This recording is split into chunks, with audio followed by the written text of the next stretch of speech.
तांत्रिक का पूरा शरीर नीला पड़ने लगता है और वह चीखते हुए जमीन पर ढेर हो जाता है। वीडियो को लाइक करना और अपनी उम्र जरूर बताना।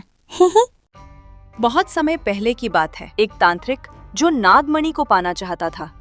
जब एक इच्छाधारी नागिन ने उसे नागमणि हासिल करने से रोका, तो तांत्रिक में से श्राप दिया कि दिन में एक बहुत ही बदसूरत और सड़ी हुई नागिन रहेगी, लेकिन रात में तू अपने असली रूप में आ सकती है।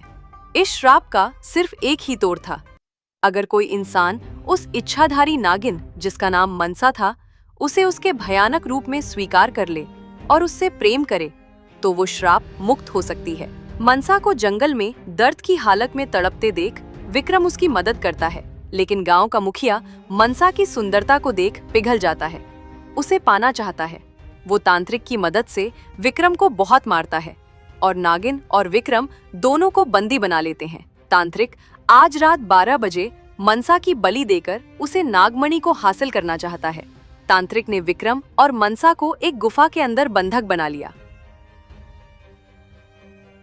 मनसा, मुझे माफ कर दो। मैं इतना लाचार हूं कि तुम्हें इस पिंजरे से बाहर भी नहीं निकाल पा रहा। मेरी वफादारी और मेरी कुल्हाड़ी आज किसी काम की नहीं रही। ऐसा मत कहो विक्रम, तुमने तो मुझे वो दिया जो नागलोक में भी मुझे कभी नहीं मिला, एक इंसान का निश्चल प्यार। मौत का डर तो मुझे तब था जब मैं अकेली थी, पर आज तुम्हारे इस एहसास के साथ अगर मेरी बलि भी चढ़ जाए तो मुझे कोई गम नहीं। नहीं मनसा, मैं तुम्हें कुछ नहीं होने दूंगा। उस पापी तांत्रिक और लालची मुखिया को उनके कर्मों की सजा मिलकर रहेगी। अगर मेरा प्यार सच्चा है तो भगवान भी हमें इस अंधेरे में नहीं छोड़ेंगे। विक्रम ने हार नहीं मानी। उसने अपने जख्मी हाथों से जंजीरों को दीवार से उखाड़ने की कोशिश शुरू की।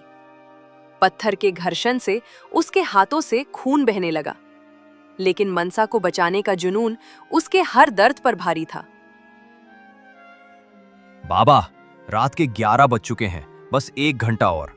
मुझे उस लड़की का इंसानी रूप भी चाहिए और वो चमचमाती नागमणि भी, जिससे मैं इस पूरे राज्य का सबसे अमीर आदमी बन जाऊं।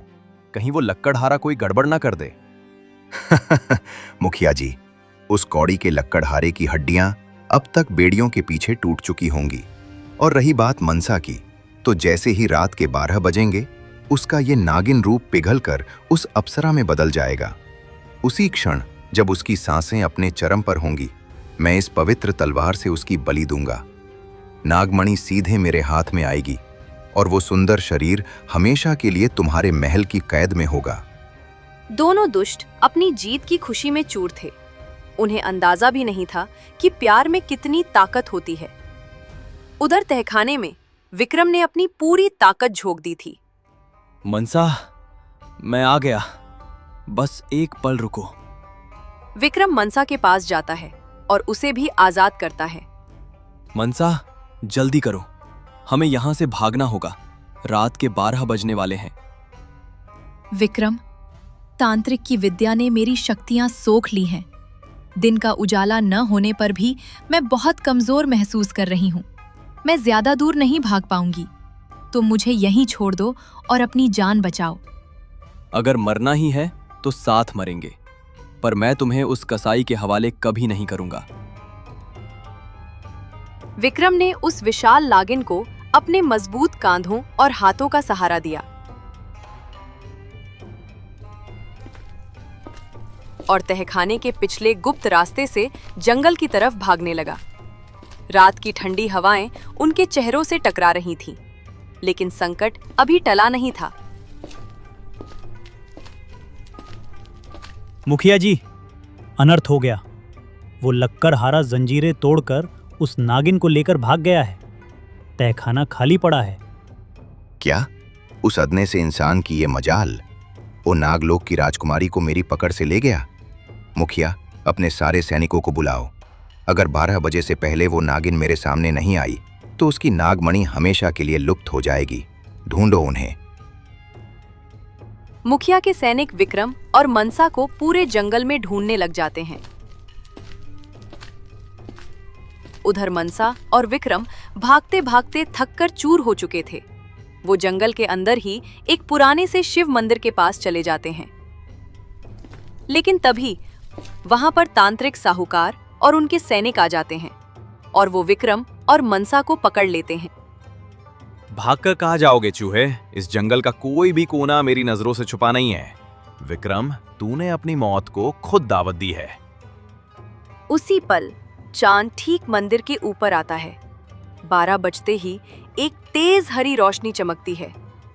पिंजरे और कमजोरी का असर खत्म होता है और नागिन की जगह वही अलौकिक सुंदरी मनसा खड़ी हो जाती है। उसका इंसानी रूप देखकर सैनिक भी मंत्रमुग्ध हो जाते हैं। वाह, ठीक समय पर सही शिकार। मनसा, अब तेरा खेल खत्म।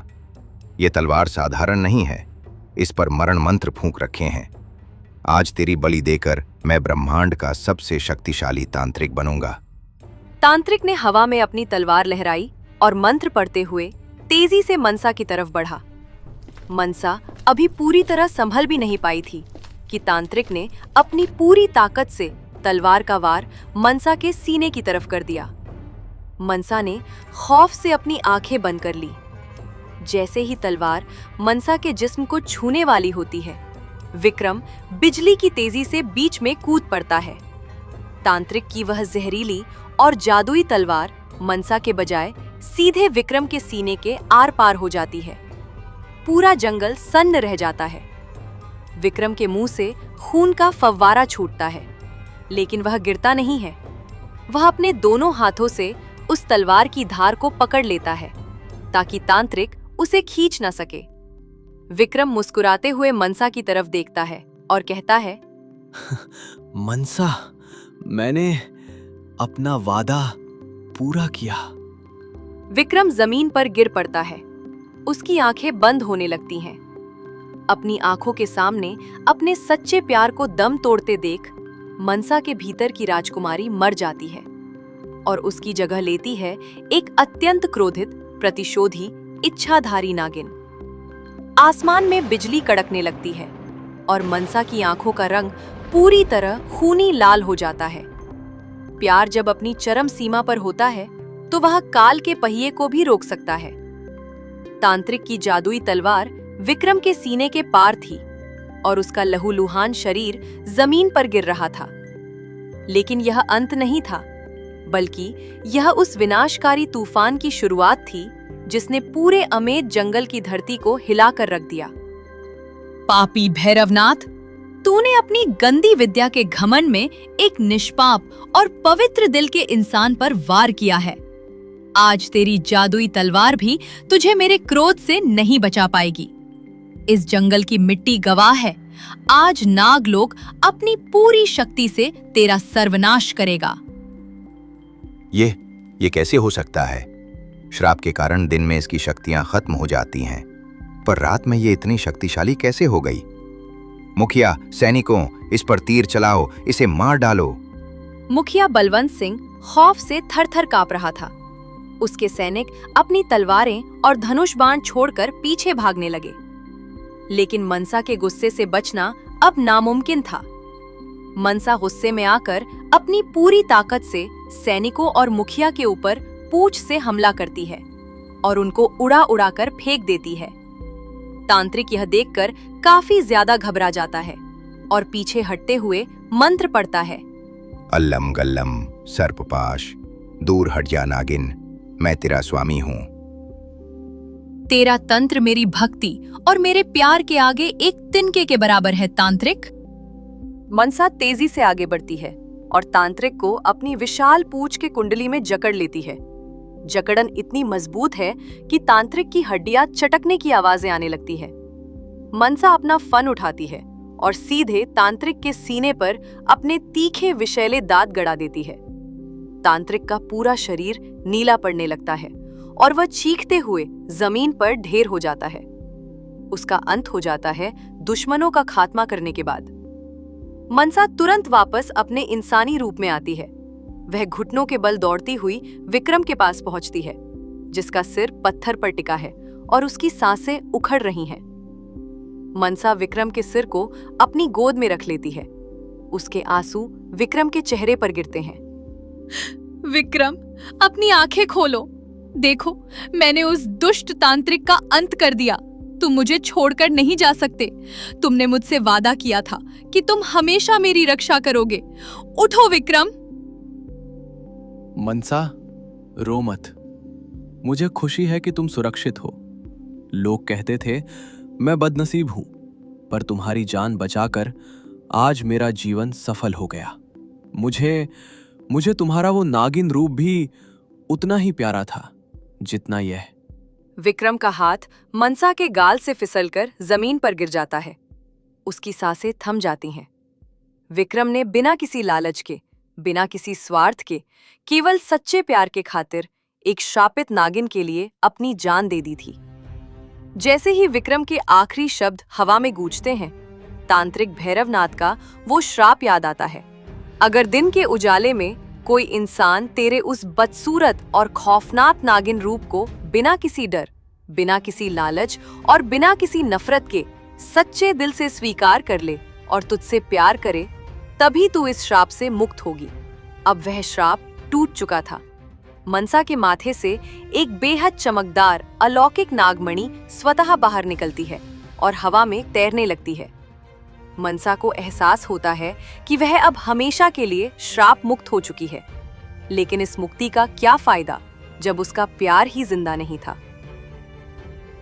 हे भोलेनाथ, अगर मेरा प्रेम सच्चा है, अगर नागलोक की शक्तियां पवित्र हैं, तो इस नागमणि की पूरी ऊर्जा मेरे प्राणेश्वर के शरीर में समा जाए।